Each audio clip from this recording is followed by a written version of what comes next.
Mic check, check, check. Justin Hunt, it's all happening. Sitting with me today. One of South LA's most viral, most emphatic, lyrically dexterous, credible storyteller. Yeah. Literally on a run right now that I think needs to be celebrated. My man TF. 9 second applause. Yeah. Deleon. Represent. And yeah, appreciate you. Word up. Thanks for being here, man. Yeah, thanks for having us. And also here, top flight producer of the world, straight out the Carolinas, representing for the Soul Council. You've heard him everywhere from Little Brother to project we talked about today, TF. From Carolina to California, super producer, KHRYSIS, 9 second applause. Yeah.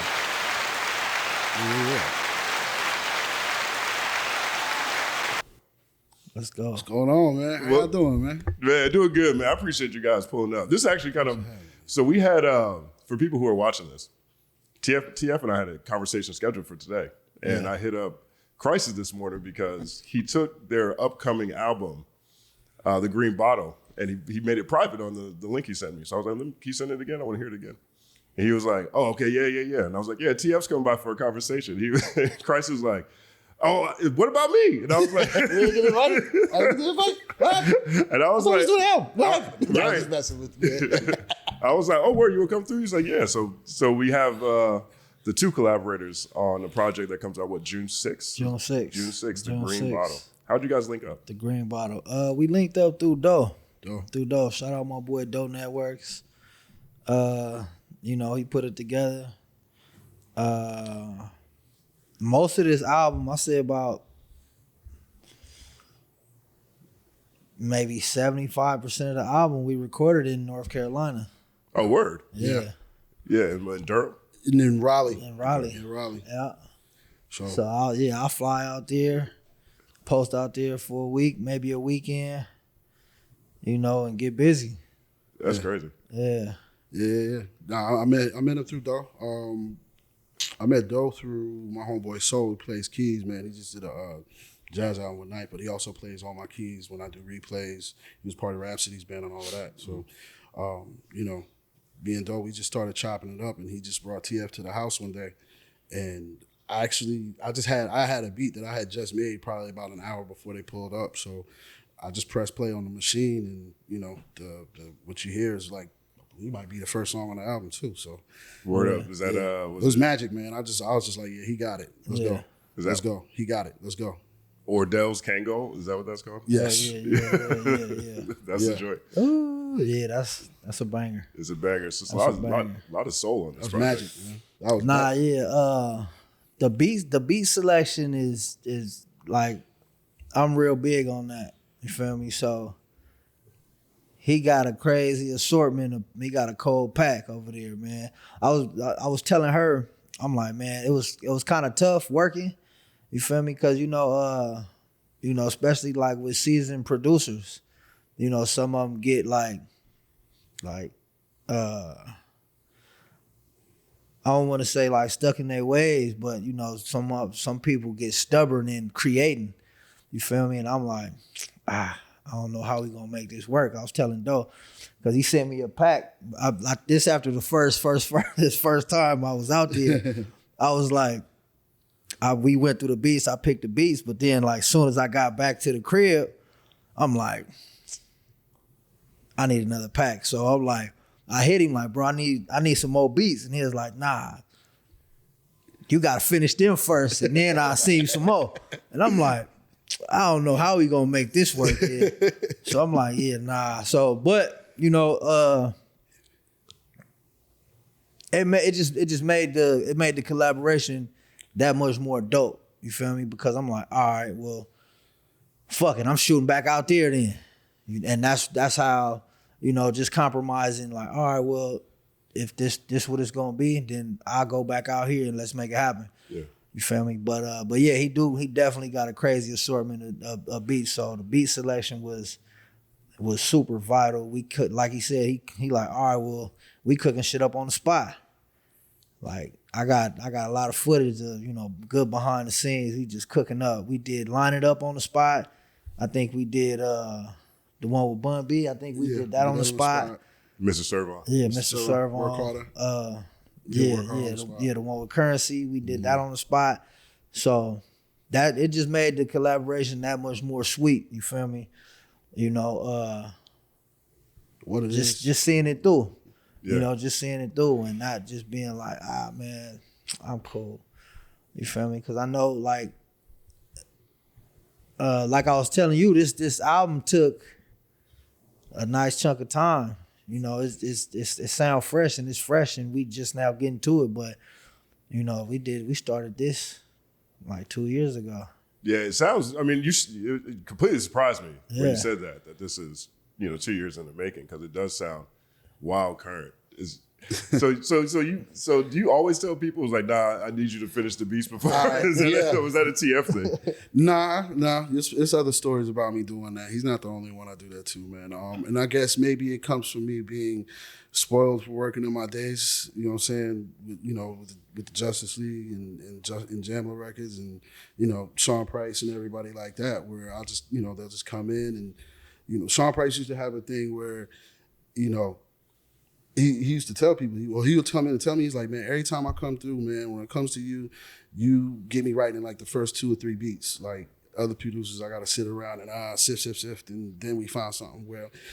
And, and then over time, making albums, it just became a practice with me because, making an album is kind of a process for me and actually building the sound for that record. And I guess I try to, I guess it might not always come out the best way in communication with words, but I'm definitely, when I'm making an album, I'm shaping a soundscape. You know what I'm saying? So there has to be like certain, things got to sound a certain way, and I want it to at least sound coherent. You know what I'm saying? And then, of course, especially when I get with somebody like TF, I already know he's going to tear it up. It's just a matter of doing it. So, because he's got it like that. You know what I'm saying? So, but making sure, I'm pulling my end as well and making sure I'm doing mine right. You know what I'm saying? To give him the best canvas and platform to, speak on, you know what I'm saying, and make sure his point and the story of the album is coherent as well. Not just one song here, one song here, one song here. No, the whole album, the large picture makes sense. Yeah. You know what I'm saying? What was the vision for this one? What was the large picture you guys were trying to hit? Well, I think we didn't really find that till maybe like the 5th record, because the first song was Ordell's Kango. We like, hearing that, it's like, damn, which way do we go after that? You feel me? So, and that beat is crazy. So it's like, It's that soulful funk, man. Yeah. You know what I'm saying? Like, So, I definitely had, just coming from, over the years, I built the sound for myself, you know what I'm saying? I'm going to chop some records. It's going to be like some soulful, funky shit, you know what I'm saying? So I just had to, make, I guess, a variation of that soulful funk that I use tailored for him, you know what I'm saying? And that's just where it went, wherever I could hear his voice on and him tell, the way he tells his stories and, the way he just approaches beats, you know what I'm saying? I know it's just me just picking out the right sound for him. You know what I'm saying? Across the album. For people who don't know, what's Ordell's Kango? Go ahead. Ordell's Kango is a character played by Sam Jackson and Jackie Brown. You feel me? So if y'all not familiar with the movie, go tap in, go check it out. And you'll catch it, once you hear the record. That's the Kango he wearing throughout the movie, with the rusty brown ponytail. You feel me? But yeah, that's where that came from. That's one of my favorite Tarantino movies. Like, to me, that's the top 3 Tarantino movies. Nah, without for question. sure. For sure. Without question. I listened to this project, and it's got a lot of range on it. You're talking about relationships on there. Yeah. You're talking about family. You're talking about experiences you've had in the streets, just generally speaking. But one of the lines that really stands out to me is, like, you were saying, you're 10 years in this and you're just cracking the ice. Yeah. And I thought that was, one, it feels like it's like that line, you've come so far, you've got so far to go. You know what I mean? But it also really resonates with it because I think it feels really apropos because just the run of projects you put out, the features that you've been on over the past 3 to 5 years in general. Yeah. You know, your profile, your reputation is at a whole new space right now, but you still seem hungry as ever. Nah, for sure. It's you got to try to keep that. You got to try to keep that because that's just with the pictures. You know, I could paint a picture a million different ways, but how can I paint this picture with this sound? Feel me? How can I make a movie with, you know, with like Ordell's Kango? How can I make you see what I'm talking about? You feel me? So I feel like if you lose that hunger, you just fall in I could just rap all day. You know what I'm saying? But if I could paint you a picture, I'd rather go that route. So I feel like you got to keep that hunger, and that hunger translates into, you know, a different type of creativity, you know, that'll help you stand out really. You know, if you just stay true to what's going on. I mean, not to what's going on, but, you know, just stay true to what's going on with who you are in the moment. Because you like, even with the relationship record, like that record is actually about liquor. Say word, okay. Yeah. Yeah. So like I was telling you, you know, before we started, I'm 2 years into my sobriety. 1 second applause. Yeah. That's what's up. Yeah, for sure. So what sparked you wanting to go sober? That first night we came there, we did the record, and we had a show, the next day? I want to say it was the night before. Okay, yeah. So we had the show the night before, which was my son's 18th birthday. And that was my last drink. The next day, we came and started the album. So over the course of the you know, that's what also shifted the selection, the beat selections, because I'm like, okay, now I could paint a picture of what I'm dealing with right now as far as relationships, as far as my mental state, as far as where I came from, as far as where I see where I'm going. You feel me? On top of building a relationship with him. You feel me? As a producer outside of just doing the music, you feel me? Just staying in contact with him. You know, we trying to figure each other out. So just everything is going on. You feel me? And at the time, I'm working on Feeling the Power. I dropped Feeling the Power like in the middle of working on this. Mm-hmm. And I did that in maybe like 2 months. So yeah, dealing with still having to go to 2 events and dealing with having liquor around and, you know, the substances and all the stuff, avoiding and navigating that and still being able to create. That's what's on this album. Was it a tough transition?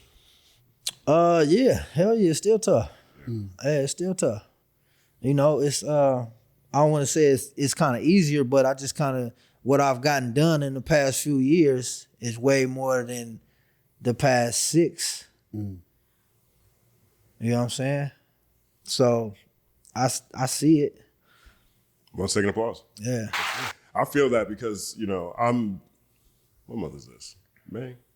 I'm 17 months sober. Ooh. I made that shift beginning of 2024. Yep. And my Congrats. Thank you. 1 second applause to me. Yeah.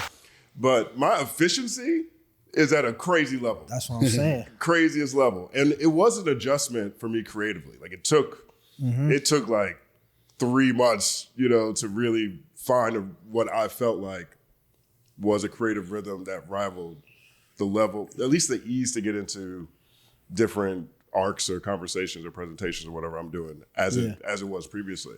But I think a lot of that was just mental. Yeah. You know what I mean? Like one thing that helped me was I picked up chess during that period as a hobby. And in a way, I kind of became addicted to chess. Yeah. Like I played 1,000 games of chess on chess.com in a month. Oh, dope. And I was scared to go outside. Dope. Because every time I went outside to an event or to a bar, you know, I didn't want to get those temptations. Yeah. But I kind of feel like playing chess, this strategy game, sort of have to help the process a little faster. I went through a chess phase too. Just play 6-7 hours straight, just sitting there. Right. You feel me? Look up and be like, damn, I gotta get back to what I was supposed to be doing. You feel me? But I didn't even think of that helping. You feel me? Until you just said that. I was just doing it like, I'm finna play chess. Right. You get me? Because I guess, yeah, it takes your mind way left field than the normal. Yeah. You feel me? Than the norm for sure. And it helps you see angles and strategies and tactics and things like in life in general. Like for me, it helped. I look at it as a key part of my efficiency overall because, you know, chess sort of makes you think about things in that direction. Yeah, you gotta have five moves. You gotta be 5 moves ahead of what's going on. Right. I also started working out a lot. You know, that's when I really got dedicated to exercise too at the same time. Dope. But now it's like, you know, literally I might be more efficient, more productive, putting out a higher quality of product, you know, than maybe I ever have. Yeah. You know, so I see where you're coming from. And I framing it that way because I didn't realize that you'd gone sober in 2022. Yeah. Right. So all the projects that you've been dropping since then, all the collaborations you've been putting out since then. Yeah. It makes sense now that you're reaping a lot of these rewards. Yeah. Yeah. Let's start 1 second, pause again. Sure. Yeah. Thank you. Congrats to both of you guys. Yeah, appreciate it. Yeah.